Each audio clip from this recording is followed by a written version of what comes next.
People are being allowed back into their homes tonight near the largest wildfire that's currently burning in our state. That includes part of Colorado City.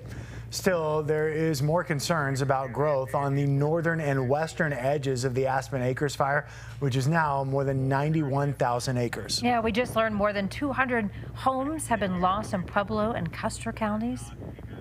It's hit and miss. I mean, we can see the fire that goes right up to a house and doesn't touch the house. And then you go next door and the home's completely destroyed. So, I don't know what the cause of that is, wind shifts, whatever that may be. Your reporter Alan Janae joins us live in studio. Yeah, Alan, some Coloradans have lost everything. Over 260 homes there for those folks. Yeah, and it runs the gamut, too. An older couple who had lived there for decades, a woman who sold her home and moved into a trailer, then lost it all. A woman who just adopted a teenager who had lived in a home out of state where his parents were really no longer fit for the task. And a man building a home where his cameras captured the power of the fire at its worst. He was looking at the cameras in the home he was building, and this was the scene. Fire coming across his property in Beulah, and there was nothing Joseph Armenia could do. It's one of those things where you just see the fire flying through and then a wall of orange coming. A week has passed, and he's learned a lot. When fire is in the tree, in dry conditions with wind, it's just going to run. And run it did. Across his property and that of his neighbors. And so I know there's a lot of people that are perhaps frustrated that they lost everything and wish that, perhaps, the fire, crews could have done differently or something like that. But when it's running, it's running. But our house is completely gone. Cosa Mendoza also feels there wasn't much that could have been done in a fire like this one. She had just adopted her 13-year-old nephew, Chris, a few days before the fire. It's really sad to see it all go. It was exciting to have him move in, and then just in 4 days, everything was gone. The house is now a chimney, ashes, and burned wood.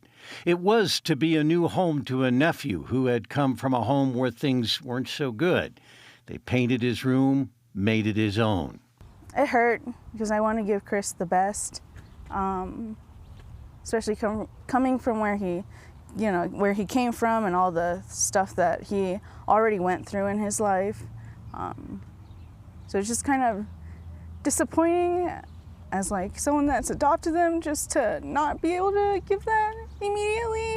Her nephew is trying to learn a new life in a new place after losing one thing, now another, but gaining maybe a lot more in a place where a town is burned nearly through, but where hearts are strong. She's really great. I love her a lot. I want to see her be happy. That's the big thing. Mm-hmm. They're thankful for how the community has stepped in to help. Now, they had been planning on spending the next 5 years in Beulah, where Chris would start school in the fall. Right now, it's just figuring out housing. Only last night were they able, for the first time since the fire, to all be under one roof. So emotional. Oh, my gosh, so tough. All right, thank you, Alan. You bet. And there are more evacuations because the Golden Mountain fire keeps growing. This fire burning north of Ouray, there is 3% containment on that fire, which is nearing 28,000 acres in size. And the Willow fire near Leadville has also grown to more than 4,100 acres and has just 1% containment. The Ferris fire, which is burning along the Dolores River Canyon, is 21% contained. That fire is nearly 48,000 acres. Firefighters from Colorado, Alaska, Oregon, and California are helping to battle those blazes. We added them up, and there are currently more than 3,000 firefighters working the 4 largest fires in our state right now. Of course, all the smoke from those fires can be hazardous to your health. Yeah, and according to IQ Air, Denver, the 10th most polluted city in the world right now. Your reporter in northern Colorado, Dylan Thomas, to talk with health experts about those dangers. And Dylan, it is hard to breathe. Yeah, and believe it or not, the town of Breckenridge is on the mountain line right here behind me, but you can't see it because of the thick haze. Normally you could. I was just there the other day, and man, the air quality was rather poor, but compared to the air quality here in Larimer County, you might be thinking, well, it's perfectly safe to go outside and enjoy your time and that there isn't any health threat. But those with UC Health say that's not exactly the case, and they can prove that through the increased number of patients they've been seeing in their facilities.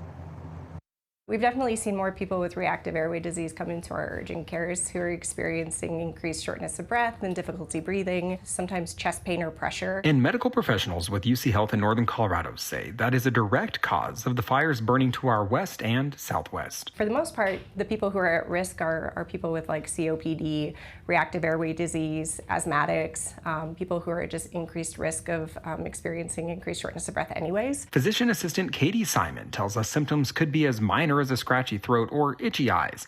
It can also be much more severe. Sometimes they can feel inflammation in their upper airway. Increased coughing can be a symptom. Those with severe symptoms like chest tightness or shortness of breath may be advised to visit the emergency room, while those with lesser symptoms might be fine with going to an urgent care. Those smoke particles travel far, and the particles in smoke are very, very small. So not only can they travel a really long distance, they can also bypass your natural immune system and get into the lungs when you breathe them. Which is why Simon encourages people to make sure their prescriptions for things like inhalers are ready to go. Make sure that those prescriptions are up to date and filled and kept in your home so that they're immediately available if you need them. Some people may be thinking, I'll just put a mask on and I'll be fine, right? Well, if you remember those rectangular blue and white masks a lot of us would be wearing during the pandemic, or even the cloth masks, those with UC Health say those are no good when it comes to protecting yourself from particles currently in the air. They are so small that you actually need an N95 mask or even a respirator to be able to help avoid those. Reporting live in Larimer County, I'm Dylan Thomas, covering Colorado First.